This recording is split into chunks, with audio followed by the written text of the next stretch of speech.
Hi Sagittarius, kumusta po kayong lahat? Okay, so yun Sag. Maraming salamat po pala sa walang sawang pagsubaybay sa ating pong mga reading. And kung ikaw ay bago pa lang sa ating channel, mag-subscribe na po kayo. Then i-click mo na rin yung ating notification bell para lagi kang updated sa ating mga bagong upload. And guys, sa mga interested naman sa ating private reading ay nasa description box below lang po yung link. Message lang po kayo. Okay, so Sag, tignan natin ano ba yung mga possible na ganap sa inyo this week. Sagittarius, Sun, Moon, Rising, and Venus sign. Okay. Okay, so wishes fulfilled.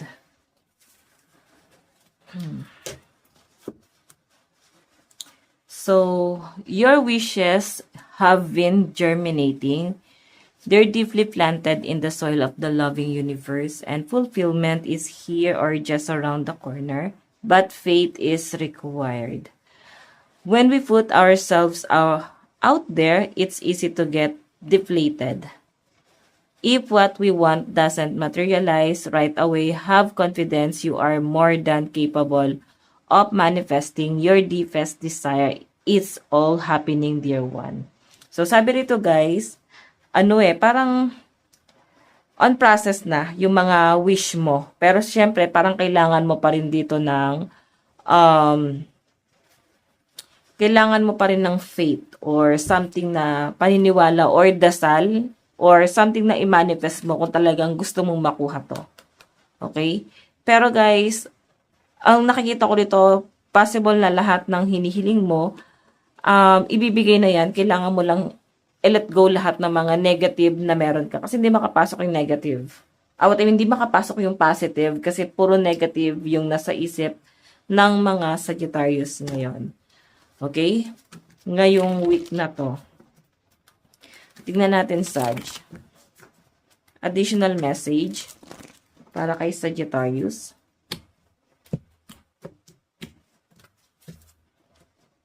Additional message para po kay Sag.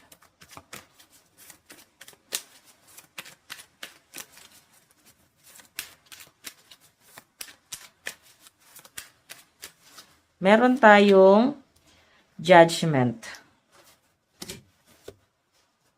So, pagdating sa love life mo pala din to, no? Sag, pwedeng may mga something na hindi kayo na pagkakaintindihan, no? May hindi kayo pagkakaintindihan ng partner mo. Sa nakikita ko dito, maayos yung relasyon. Ang problema lang guys, hindi kayo same path. Magkaiba kayo ng paniniwala, magkaiba kayo ng tinatahak na landas. So, possible na parang ilang araw na rin na nagkakaroon ng conflict. Ilang araw na rin na parang hindi kayo, parang nag-away bate. Ganun yung nasa sense ko dito, Sag. Okay? Check pa natin, meron tayong strength. O, diba? So, parang away bate. Paulit-ulit yung cycle. Yan yung nasa-sense ko dito. Isa pa rito guys, pwedeng nape-pressure yung mga Sagittarius dito pagdating sa kanila, mga partner. Nape-pressure kayo kasi pwedeng parang walang progress doon sa relasyon nyo. Again, sabi ko nga rito, kailangan mong magtiwala. Okay? On process na lahat ng wish mo. Kailangan mo lang magtiwala dito sa relasyon na to. Kung gusto mo talagang mag-work etong relasyon na to, kailangan mo magtiwala sa partner mo. Kailangan mo magtiwala sa sarili mo na kaya nyong i-work out to. Kasi nasa-sense ko rito, guys, walang lakas ng loob, no? Or masyado kayong nakikinig dun sa sabi-sabi ng mga tao sa paligid nyo. Okay? Masyado kayo nagpapadala sa mga sabi-sabi ng mga tao sa paligid nyo.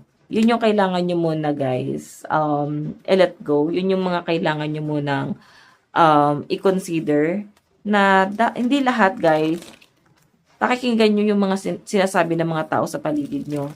Paano mag-work itong relasyon nyo kung may mga taong nakikialam, tapos mas pinapakinggan nyo pa yung sinasabi nila kaysa dun sa nararamdaman mo dun sa partner mo. Diba? So again, meron tayong the Fool. New beginning to, guys. O pwedeng ikaw lang pala to, guys. Meron ka lang palang nafe-feel dun sa partner mo na hindi na tama. And ikaw lang pala tong nagiging negative dun sa relasyon. So, kung makita mo the Fool, may mga biglaang desisyon ka na ginagawa Sag na hindi guys applicable talaga. No, medyo nagiging emotional. Si The Fool kasi guys, new beginning to. So, may mga biglaang decision ka na parang iniisip mo na, ay, ito yung makakabuti sa akin. So, kailangan ko na mag-decide, no? Or may isip mo na parang kailangan ko na makipaghiwalay sa partner ko kasi pwedeng mas makakabuti yun sa akin. So, ano yung ending? Ano yung ending? Parang hindi pa pala kayo ready.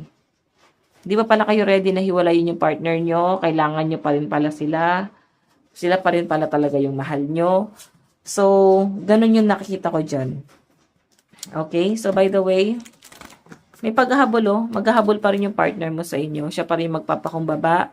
Nakikita ko yung malalim na pagmamahal sa inyo na tong taong to.